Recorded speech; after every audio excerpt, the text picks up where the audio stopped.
நான் சேலம் மத்திய மாவட்டம் ஏற்காடு சட்டமன்றம் வடக்குநாடு பஞ்சாயத்து சின்ன கல்வராயன் மலையில் உள்ள கரமந்துறை என்ற கிராமத்திலிருந்து வந்துள்ளேன்.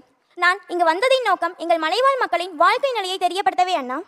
நீங்கள் எல்லாம் நாளிதழில் பார்த்திருப்பீர்கள். எங்கள் மலைவாழ் மக்கள் ஆந்திராவில் செம்மரை கட்டையை வெட்டியதால் சிலர் சிறையில் அடைக்கப்பட்டார்கள். சிலரை துப்பாக்கியால் சுட்டுக் கொண்டார்கள். எங்கள் மலைவாழ் மக்கள் இந்த நிலைக்கு தள்ளப்பட்டதற்கான காரணம் என்னவென்று ஆராய்ந்தார்களா இந்த அரசாங்கம்? இல்லையே, இதை பற்றி எவரும் சிந்திக்கவில்லை. இது மட்டுமில்லாமல் சாராயம் காட்சி சிலர் விற்கிறார்கள். அதை குடித்து பலர் இறந்து போகிறார்கள். அதை பற்றும் இந்த அரசு கண்டுகொள்வதில்லை. மாறாக என் மலையில் உள்ள பல கிராமங்களில் டாஸ்மாக் கடைகளை அதிகப்படுத்தியுள்ளது இந்த அரசு. எங்கள் மலைவாழ் மக்கள் இது போன்ற தீய விஷயங்களில் ஈடுபடுவதற்கான காரணம் என்னவென்று ஆராய்ந்தார்களா? எங்கள் மலைவாழ் மக்கள் அனைவருமே தினக்கூலி விவசாயிகள். அவர்களுக்கு போதிய வருமானம் கிடைப்பதில்லை. அண்ணா, நீங்களே சொல்லுங்களேன். இந்த அரசு விற்கும் 50 கிலோ உரத்தின் விலை 1500 ரூபாய். அந்த உரத்தில் விளைச்சல் செய்து கொடுக்கும் விவசாயி 30 கிலோ தக்காளியின் விலை வெறும் 150 ரூபாய் தான்.